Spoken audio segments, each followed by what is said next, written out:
Assalamualaikum warahmatullahi wabarakatuh. Halo gengs, jumpa lagi bersama Michan di channel Kisah Misteri. Kali ini Michan akan melanjutkan dari cerita yang sebelumnya ya gengs, yang berjudul Kutukan Jodoh Dayani. Cerita ini masih ditulis oleh Payung Hitam, dan kalian bisa banget kok langsung kunjungi tweet beliau ya, di @payung11011101. Link akan Michan sediakan di kolom deskripsi ya. Oke, daripada lama-lama, langsung saja masuk ke ceritanya. Kutukan Jodoh Dayani bagian yang kedua. Saat itu Kak Dayani buat Bapak ketakutan, hingga kami melihat mata Bapak berkaca-kaca, bercampur sedih dan takut. Kami semua heran, kenapa Kak Dayani bisa sekeras itu, terutama dengan Bapak. Lalu sorenya, Kak Dayani keluar kamar, yang kelihatannya baru bangun tidur. Sikap Kak Dayani saat itu benar-benar tanpa merasa bersalah sama sekali, bahkan tidak canggung juga. Melihat ibu yang sedang nyuci piring di belakang, dengan santai dan lembutnya, Kak Dayani ngomong, "Loh, kok ibu yang nyuci piring? Sini bu, biar Yani aja yang cuci." Karena sebenarnya itu rutinitas Kak Dayani setiap sore. Tapi karena ibu juga udah takut dengan Kak Dayani soal tadi siang, ibu tidak berani mengetuk pintu kamarnya Kak Dayani untuk mengingatkan mencuci piring. Makanya Kak Dayani minta untuk mencuci piring. Setelah beres mencuci piring, Kak Dayani juga buatin kopi untuk Bapak. Itu juga rutinitas Kak Dayani.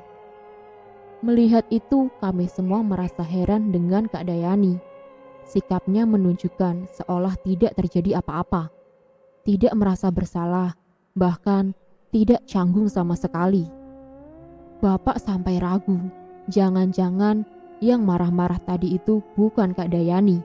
Dari sini sebenarnya Bapak sudah curiga.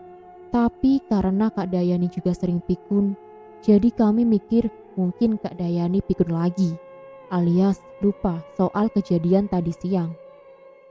Lalu malamnya saat makan malam, Bapak dan Ibu berharap dan menunggu Kak Dayani minta maaf. Tapi Kak Dayani sama sekali tidak menunjukkan sikap bersalah. Tidak canggung juga. Sikapnya seperti biasa.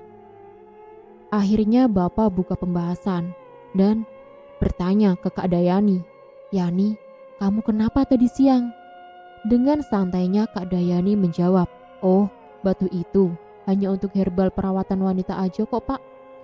Dia cuma menjawab lagi dan lagi. Kak Dayani sama sekali merasa tidak bersalah dan minta maaf ke Bapak. Dari sini yang sebelumnya kami sudah curiga ada yang aneh dengan batu itu. Tapi karena jawaban Kak Dayani itu seolah meyakinkan kami semua kalau batu itu hanya herbal saja. Karena Kak Dayani terus-terusan jawab itu hanya herbal. Sejak itu juga kami tidak melihat batu itu lagi. Bahkan sampai sekarang. Sejak itu juga kami tidak melihat batu itu lagi. Bahkan sampai sekarang. Yang kami tidak tahu kemana batu itu. Apakah disimpan dengan Kak Dayani atau mungkin dibuang? Entahlah, kami benar-benar tidak tahu. Lalu ada kejadian lain.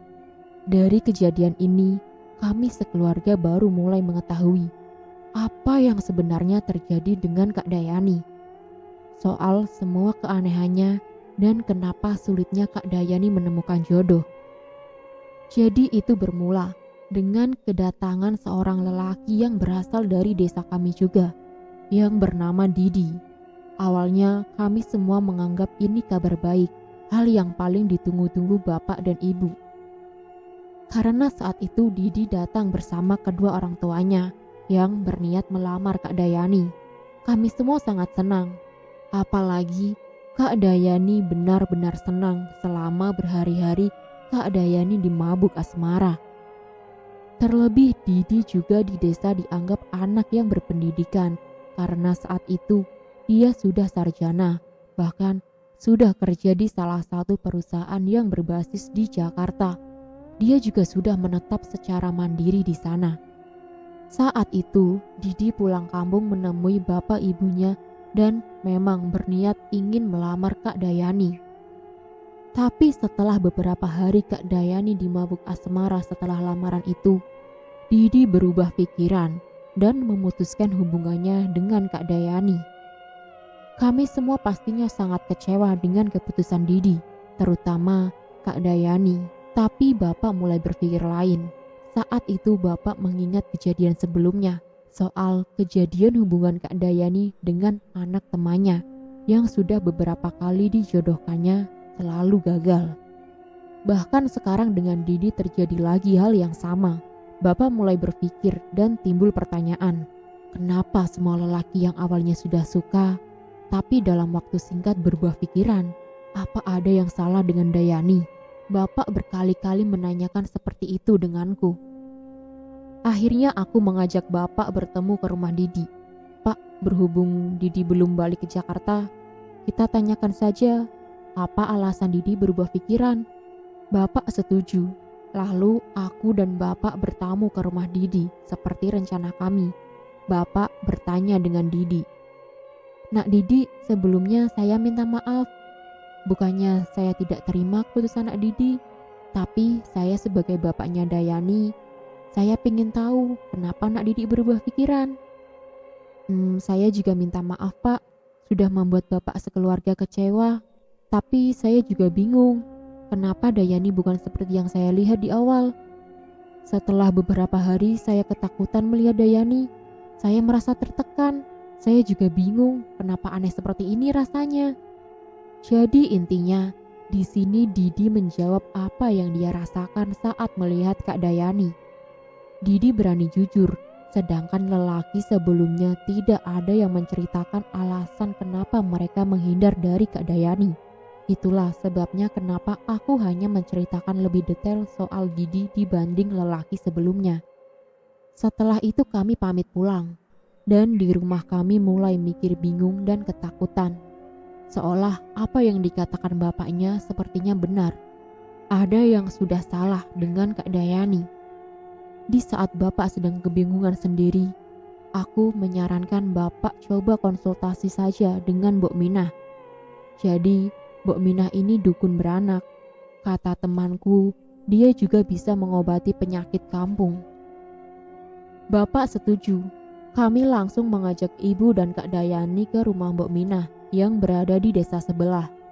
Sampai di rumah Mbok Minah, ibu dan bapak pun langsung menceritakan semua keanehan Kak Dayani. Terutama sulitnya Kak Dayani mendapatkan jodoh. Di situ Kak Dayani hanya terdiam, dengan raut wajahnya yang sedih dan pastinya merasa sangat malu. Yang aku yakin dia malu dengan dirinya sendiri. Karena kami sekeluarga sudah serepot ini hanya karena tidak ada yang mau berjodoh dengan dia. Kita balik lagi soal mboknya. Setelah diceritakan, Mbok juga awalnya merasa heran. Katanya, kok bisa perempuan secantik ini sulit dapat jodoh? Apalagi perlagaannya kan sangat lembut. Setelah mengobrol, Mbok pun langsung menggelar tikar untuk duduk di lesehan. Mbok mau menerawang Kak Dayani. Sebelum diperiksa, Mbok menyuruh bapak dan ibu memegangi tangan Kak Dayani untuk jaga-jaga kalau tiba-tiba Kak Dayani kerasukan. Dalam keadaan dipegang, Mbok menyuruh Kak Dayani menatap matanya. Tatap mata Mbok ya, Nduk. Mbok terus menatap mata Kak Dayani. Jadi mereka saling tatapan selama beberapa menit. Saat keadaan sudah sunyi, tiba-tiba Mbok kaget. Astagfirullah, Mbok pun langsung melepas tatapannya. Dan di waktu yang bersamaan juga, Kak Dayani senyum melihat Mbok. Senyumnya sekilas saja, yang seolah senyumnya seperti menyudutkan Mbok. Lalu Mbok pun mengajak Dayani mengobrol dengan obrolan random, yang tujuannya hanya memastikan apakah itu masih Kak Dayani atau bukan. Ternyata itu masih Kak Dayani. Setelah itu, bapak dan ibu nanya dengan Mbok. Gimana Mbok? Dayani kenapa Mbok? Sepertinya Dayani tidak sendiri di tubuhnya. Begini, bagaimana kalau besok Dayani diruqyah? Mbok bantuin. Di sini kami baru benar-benar tahu ternyata apa yang dilakukan bapak ternyata benar. Kak Dayani memang sedang kenapa-napa. Setelah itu, kami pulang. Sampai di rumah kami merencanakan meruqyah Kak Dayani, tapi Kak Dayani selalu menolak. Alasannya dia malu. Kalau orang banyak tahu kalau dia diruqyah hanya karena sulit mendapatkan jodoh. Di sini sebenarnya Kak Dayani ngambek dengan bapak dan ibu karena dia sebagai wanita merasa malu dengan dirinya sendiri jika bapak dan ibunya selalu berusaha untuk melibatkan orang lain hanya karena dia dianggap sebagai wanita yang tidak laku. Dan Kak Dayani juga merasa tersinggung. Dia dianggap jin dengan Mbok Minah. Padahal yang dimaksud jinnya atau sesuatu yang ada di dalam tubuhnya dia yang digambarkannya sosok yang menyeramkan. Itu bukan dia, tetapi sosok yang hinggap di tubuhnya. Saat kami pulang dari rumah Mbok Minah, itu hari sudah mulai gelap. Dan malam itu saat kami merencanakan ruqyah, Kak Dayani terus-terusan menolak dan mengambek sepanjang malam. Yang akhirnya dia marah-marah lagi, masuk ke kamar dengan membanting pintu. Lalu tidak lama kemudian Kak Dayani keluar kamar, menghampiri bapak dalam keadaan yang aneh banget. Sambil tersenyum, Kak Dayani bilang dengan suara berbisik dengan lembut dan bahasa yang halus, "Shh, kalian dan nenek tua itu tidak akan berhasil." Setelah itu Kak Dayani pun jatuh pingsan. Ibu yang sedang di kamar kaget mendengar suara bruk. Ternyata Kak Dayani jatuh dan sudah terbaring di lantai. Saat itu bapak hanya melongo kebingungan. Soal bahasa halus saat Kak Dayani nyamperin bapak, Kak Dayani ngomong dengan bahasa yang tidak biasanya. Dia pakai bahasa daerah kami, tetapi bukan bahasa daerah yang biasanya kami gunakan, tetapi bahasa daerah yang halus banget, yang mana di desa kami saat itu sudah sangat jarang ada orang yang masih menggunakan bahasa sehalus itu, kecuali bagi yang sudah sepuh. Oke, kita sambung lagi. Saat itu bapak dan ibu kebingungan karena Kak Dayani pingsan ditambah aku sedang tidak di rumah. Karena biasanya kalau ada apa-apa di rumah, aku selalu terdepan karena bapak dan ibu sudah lumayan tua. Jadi malam itu aku pulang di rumah hanya ibu dan Kak Dayani yang sudah terbaring di lantai. Jujur, saat itu aku kira Kak Dayani sudah pergi karena tangisan ibu yang histeris yang membuat tetangga kami pun satu persatu berdatangan. Bapak malam itu lari ke rumah Mbok Minah. Lalu tidak lama kemudian bapak balik dengan Mbok Minah dan Pak Ustadz dari desa kami. Tapi saat Mbok Minah masih di pintu, Mbok Minah langsung berucap, "Astagfirullah." Dia melihat ke arah Kak Dayani. Mbok Minah pun menyuruh kami semua minggir karena dia melihat ada sosok hitam besar yang menduduki tubuh Kak Dayani. Seketika kami semua berhamburan keluar rumah karena saat itu aku, ibu dan beberapa tetangga kami sedang duduk di sebelah tubuh Kak Dayani yang sedang terbaring. Malam itu sangat mencekam. Kami semua menunggu di luar karena Mbok Minah akan berkomunikasi dengan sosok yang sedang menduduki tubuh Kak Dayani malam itu. Kami semua tidak bisa melihat sosok itu. Hanya Mbok Minah yang bisa melihatnya. Tetapi malam itu kami semua dengar dari luar rumah Mbok Minah sedang berbicara dengan sesuatu yang kami tidak bisa melihat wujudnya. Suaranya aneh, bukan seperti suara lelaki ataupun wanita, dan suaranya juga lembut dan menggunakan bahasa halus. Seperti yang tadi aku jelaskan, kami mendengar isi percakapannya, tapi karena kami tidak mengerti sepenuhnya dari bahasa yang digunakan jinnya, kami hanya mengerti sepenggal saja. Intinya seperti ini. "Kamu siapa? Apa tujuanmu? Kenapa kau buat wanita ini menderita? Siapa yang mengirim kamu ke tubuh wanita ini?" Sosok itu hanya menjawab, "Tubuhnya lembab, nyaman. Ini tempatku." Beberapa kali ditanya dia hanya menjawab itu. Sama sekali tidak menjawab siapa yang mengirim dia ke tubuh Kak Dayani. Setelah Mbok berkomunikasi dengan sosok itu, kami semua doa bersama yang dipimpin Pak Ustadz. Kami tidak berhenti berdoa sampai Kak Dayani sadar saat hampir tengah malam, sekitar jam 10:30. Lalu besoknya Kak Dayani diruqyah di musola yang ada di desa kami. Semenjak itu Kak Dayani mulai sering diruqyah. Selama sebulan 4 kali diruqyah, yang terus dibantu dengan Mbok Minah. Dan selama sebulan itu juga, keadaan Kak Dayani mulai makin buruk. Mulai dari sikapnya yang sudah berubah layaknya sikap anak kecil dan dia hanya bisa senyum saja. Yang lebih buat kami terpukul, fisik Kak Dayani juga berubah secara perlahan.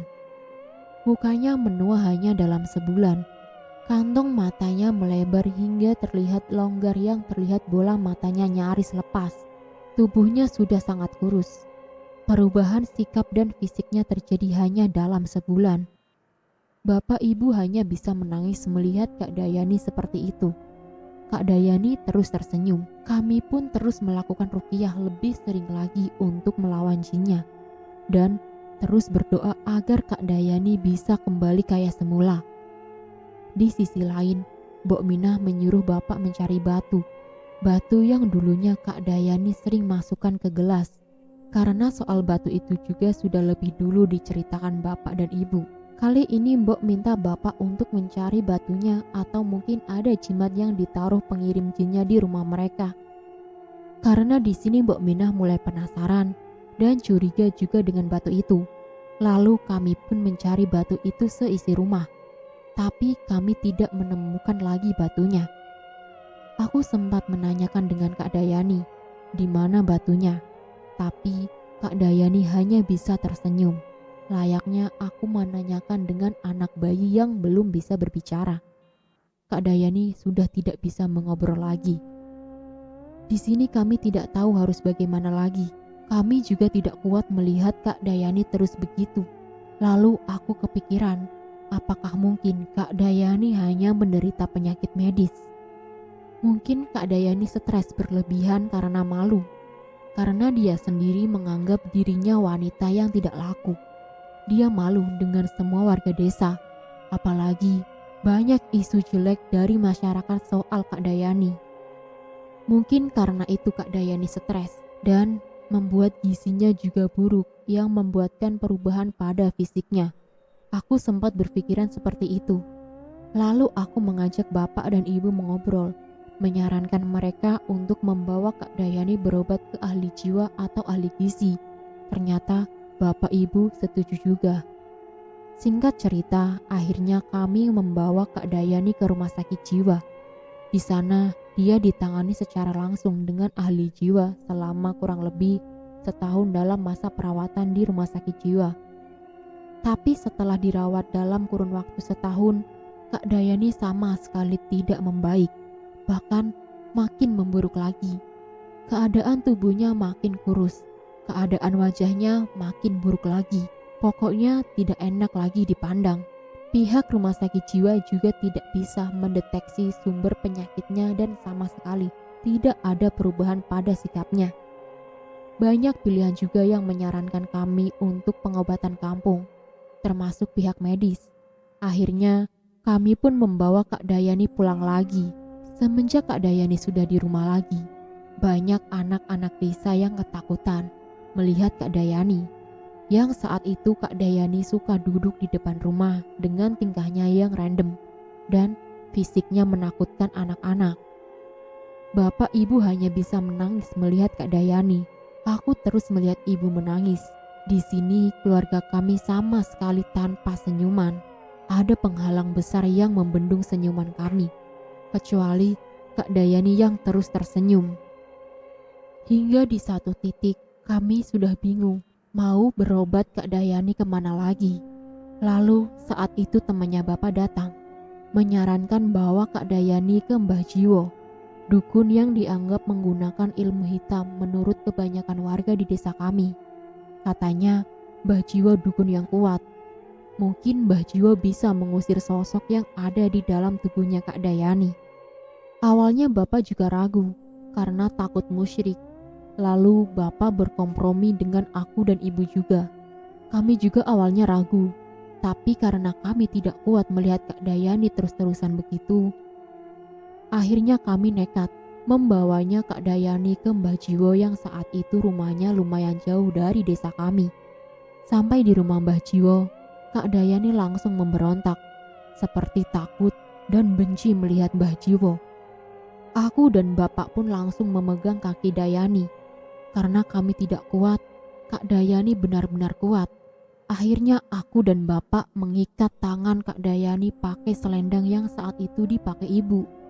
Dalam sekejap, selendang itu pun robek dan putus.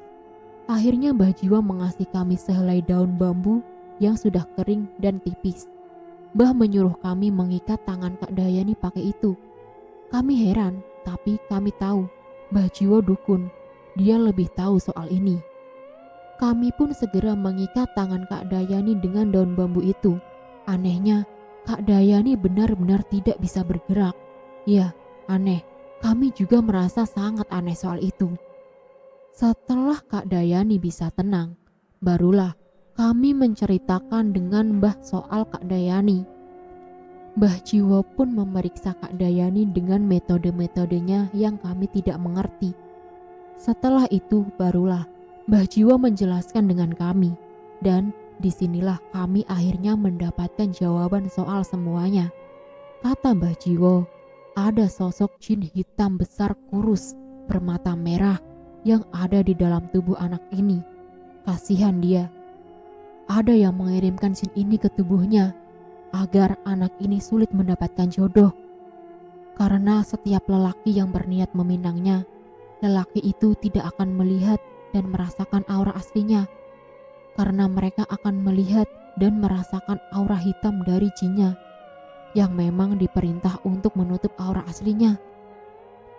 Ternyata di sini kami baru tahu kenapa dulu setiap lelaki yang dijodohin dengan Kak Dayani, termasuk Didi, selalu gagal. Hanya karena mereka berubah pikiran. Ternyata tanpa mereka sadari, mereka hanya melihat dan merasakan aura hitam dari jinnya. Ini khusus buat lelaki yang berniat meminang atau menikahi Kak Dayani. Kata Mbah Jiwo juga, jin yang ada di dalam tubuh anak ini sudah menyatu dengan sempurna di tubuhnya. Itulah sebabnya kenapa fisiknya berubah, karena itu mendekati bentuk sosok asli jinnya. Bapak memohon dengan Mbah Jiwo untuk bisa mengobati dan mengusir jin yang ada di dalam tubuhnya. Mbah Jiwo juga menjelaskan dengan kita. Katanya setiap jin yang dikirimkan biasanya selalu ada bukti yang terikat berupa jimat yang sebagai pengantar jinnya memasuki tubuh korbannya. Lalu bapak pun langsung menjelaskan soal batu itu. Ya, batu itu lagi. Lalu Mbah Jiwo bilang, kalau batu itu berupa jimatnya, kemungkinan anak ini akan bisa diselamatkan karena batu itu adalah gerbangnya untuk jin itu masuk ke tubuhnya. Juga untuk jin itu keluar dari tubuhnya. Setelah itu kami pun pulang. Di jalan pulang kami semangat ada harapan Kak Dayani bisa selamat.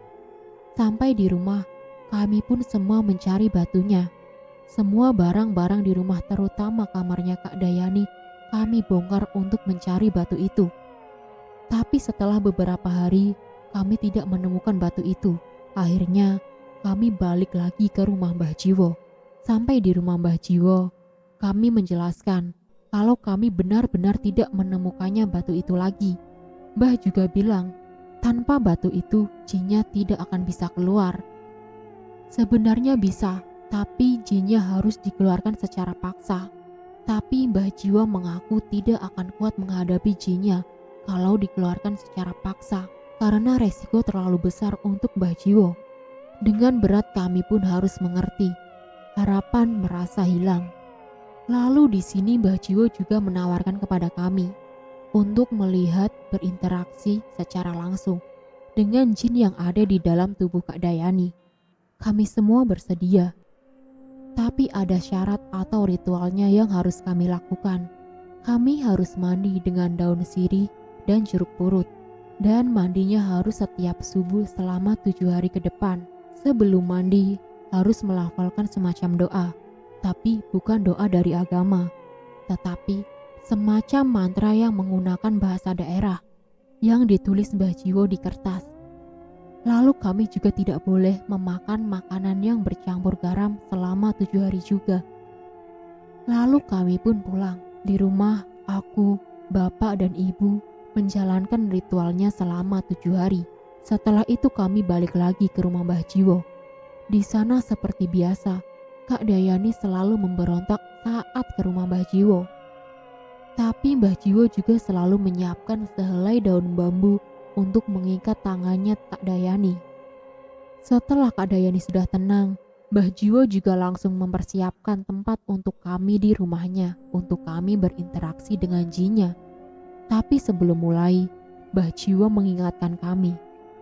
Sebelum memulai ada pantangan yang jangan kalian lakukan. Nanti kalian akan melihat sosok jinnya secara langsung dan kalian boleh menanyakan apapun. Tapi saat berinteraksi, jangan terlalu takut, jangan terlalu marah, dan jangan terlalu sedih. Emosi harus benar-benar stabil. Jika tidak, jinnya akan merasa menang dan akan mendominasi yang memungkinkan keadaannya akan menjadi lebih buruk. Dengar itu aku bergetar, tapi aku memaksakan berani. Lalu aku, bapak dan ibu disuruh duduk berbaris di hadapan Kak Dayani. Setelah Mbah menyuruh kami menutup mata, Mbah pun mengusap muka kami semua dengan kain lap yang basah yang sudah diisikan mantranya Mbah Jiwo. Setelah itu baru Mbah Jiwo menyuruh kami membuka mata. Dan aku dengan jelas, persis di hadapanku ada sosok yang sangat besar, hitam, dan sangat kurus. Matanya terlihat longgar dan merah. Dia senyum melihat kami semua. Dan bapak pun langsung memulai bertanya, yang seolah kayak mengobrol dengan jinnya.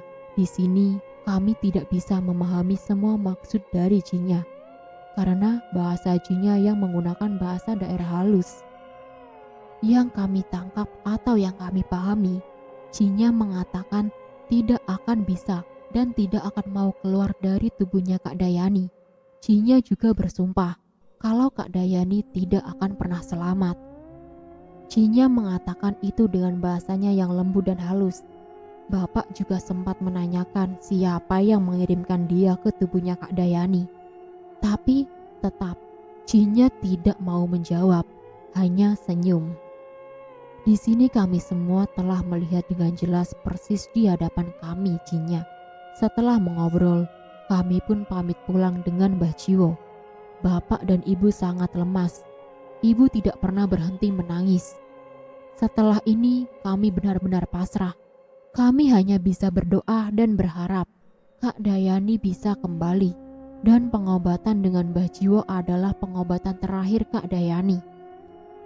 Kak Dayani tidak pernah sembuh lagi, yang akhirnya sampai bertahun-tahun ke depan keadaan Kak Dayani begitu. Kak Dayani tidak pernah sembuh sama sekali, yang akhirnya sampai bertahun-tahun ke depan keadaan Kak Dayani seperti itu. Akhirnya kakak saya, Kak Dayani, wanita tercantik kami, meninggal dunia pada tahun 2003 di usianya ke-31 tahun. Meninggal secara mendadak. Setelah Kak Dayani pergi, bahkan sampai sekarang kami belum tahu siapa yang tega membuat Kak Dayani menderita semenderita itu. Apakah Kak Dayani telah menyakiti hati orang lain hingga membuat orang itu menjadi orang terjahat untuk dirinya sendiri?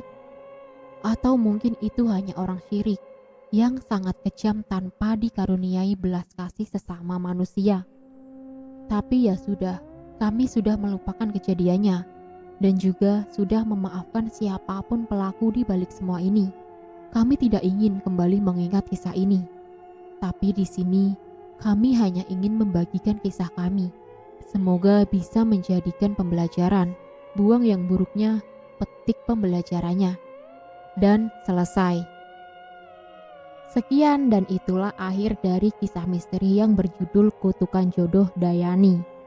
Dan di sini Michan mau bilang, semoga kita bisa memetik hal baik dari kisah ini. Dan kisah ini bisa menjadi pembelajaran bagi kita semua, ya gengs. Oke, terima kasih Michan ucapkan untuk kalian yang sudah setia menonton video ini dari awal. Dan selalu Michan ingatkan, untuk tidak lupa menekan tombol like, komen, share, dan subscribe ya, jika kalian menyukai video ini. Dan tekan juga tombol lonceng untuk mengaktifkan notifikasi cerita yang selanjutnya. Bye-bye. Wassalamualaikum warahmatullahi wabarakatuh.